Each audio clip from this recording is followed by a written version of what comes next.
Assalamualaikum warahmatullahi wabarakatuh. Selamat pagi pemirsa. Apa kabarnya hari ini? Oh iya, mohon maaf ya. Lagi-lagi Aco harus one man show nih. Menyajikan informasi hari ini tanpa ada Cece di dekatku. Sebagai informasi pertama, Lingkar Kreatif akan mengajak pemirsa mengunjungi sebuah UMKM di Kabupaten Goa yang mengolah sabuk kelapa menjadi lampu lampion yang cantik. Untuk tidak mengurangi waktu, langsung simak saja deh informasi berikut ini.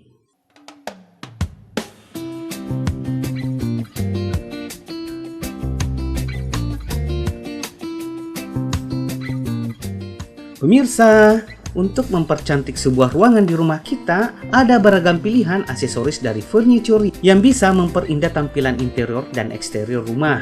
Salah satunya adalah lampu gantung atau lampion. Tahu kan lampion pemirsa? Sebuah penerang yang berasal dari negeri Cina yang umumnya berbentuk lonjong, bulat atau segi empat, berwarna merah dengan lilin di dalamnya. Keberadaannya kini mengglobal yang mudah dijumpai di mana saja, termasuk ruang-ruang publik. Oh iya, lampion itu memiliki sejarah loh. Diyakini lampion ini bermula pada zaman dinasti Han Timur kuno sekitar tahun 25 Masehi.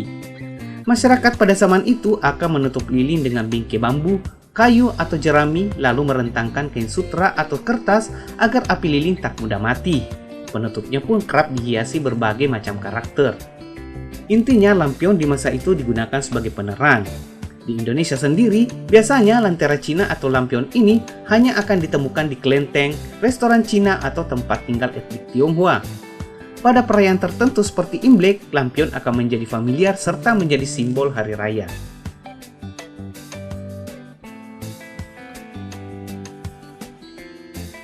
By the way, di Kabupaten Goa, Kelurahan Pak Bundukan, Kecamatan Bontonompo Selatan, ada usaha kerajinan sabuk kelapa yang diolah menjadi berbagai karya seni bernilai guna.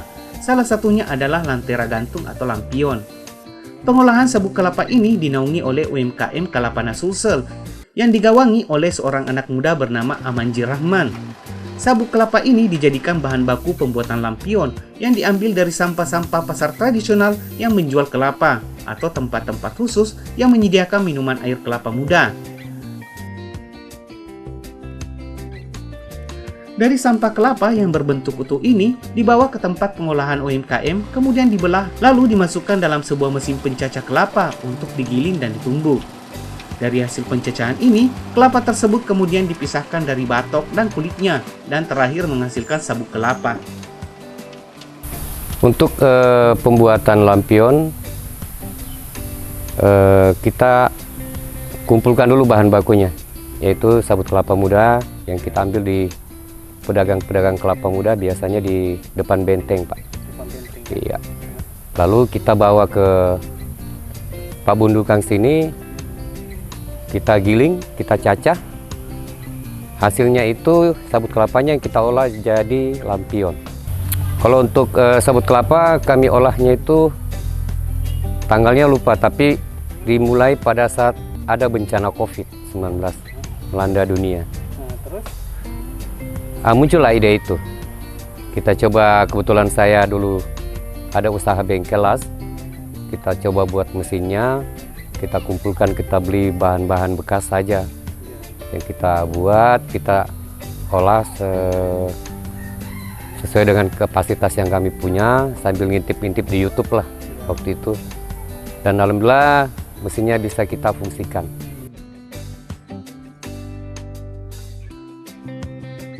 Sabuk kelapa tersebut kemudian diurai berdasarkan helainya.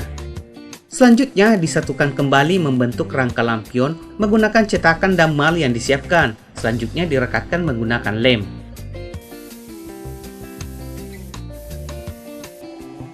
Setelah merekat, rangka berbentuk kapsul ini kemudian dikeringkan di bawah sinar matahari. Sistem pengeleman sabuk kelapa tersebut menggunakan mesin penyemprot agar menghasilkan daya rekat yang kuat. Pengeleman sendiri dikerjakan 2 kali, yakni bagian luar rangka dan bagian dalam rangka.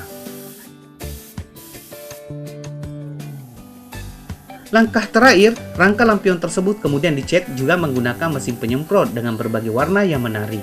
Setelah kering, ujung lampion ini dirapikan menggunakan gunting tajam. Dan terada, inilah lampion cantik yang siap pakai.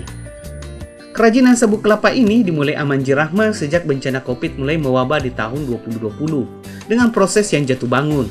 Yang menarik, ia menggunakan mesin pencacah kelapa yang ia rakit sendiri dengan belajar secara otodidak di media sosial.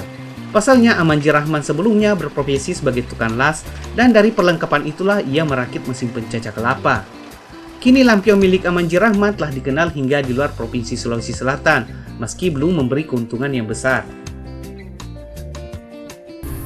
Untuk lampion saat ini kita masih melayani untuk kafe-kafe biasanya. Kalau ada sudah. Saat ini kami kebanyakan jualan online. Online. Iya, kita memanfaatkan teknologi lah kalau komunikasi yang ada selama ini. Keinginan saya sebetulnya tidak muluk-muluk. Kami pengennya suatu saat Indonesia itu semakin membumi, semakin banyak yang mengolah sabut kelapa ini, sebab ini sampah sebetulnya. Yang selama ini kita lalu lalang saja tidak mempedulikan bagaimana supaya kita bisa manfaatkan. Dan ini punya nilai ekonomis tinggi sebetulnya. Begitu Pak.